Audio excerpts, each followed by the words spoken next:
हा जो पूल बघत आहे तो गोवा आणि महाराष्ट्राला जोडणारा सावंतवाडी तालुक्यातील सातार्डा, नयभाग, पेडणा या ठिकाणचा पूल आहे। हा पूल या पुलावरनं मोठ्या प्रमाणात दिवसाला हजारो वाहनं जातात आणि या पुलावर दर 2-3 महिन्यांनी हा एक मोठा चर पडतो आणि या ठिकाणी तात्पुरती त्यावेळी आंदोलनं केली जातात किंवा लक्ष वेधले जातात आणि त्याच्यानंतर फक्त तात्पुरती या ठिकाणी तो खड्डा बुजवण्यासाठी प्रयत्न केला जातो आणि पुन्हा 2-3 महिन्यांनी अशा प्रकारे चर पडला जातो। परंतु त्याच्यानंतर 2-3 महिने या ठिकाणी जीवघेणा प्रवास या ठिकाणी वाहन चालकांना करावा लागतो आणि हा प्रवास करत असताना एखाद्याचा जर जीव गेला तर त्याला जबाबदार कोण?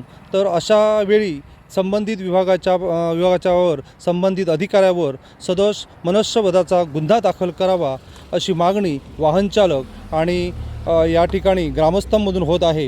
या ठिकाणी बघत आहात की आपल्याला हा जो परिसर आहे तो सावंतवाडी पोलीस ठाणे हद्द सुरू म्हणून दिसतोय आपल्याला आणि ह्या ठिकाणी महाराष्ट्राची बॉर्डर सुरू होते आणि या ठिकाणून 150 मीटर अंतरावर पोलीस चौकी आहे किंवा ती तपासणी नाका आहे आणि तरीसुद्धा या ठिकाणी दुर्लक्ष होत आहे प्रशासनाचा। तरीसुद्धा प्रशासनाने या बाबीकडे गंभीरतेने लक्ष देऊन तात्काळ ही समस्या दूर करावी अशी मागणी होत आहे। कोकण न्यूजसाठी संजय पियणकर, सातार्डा।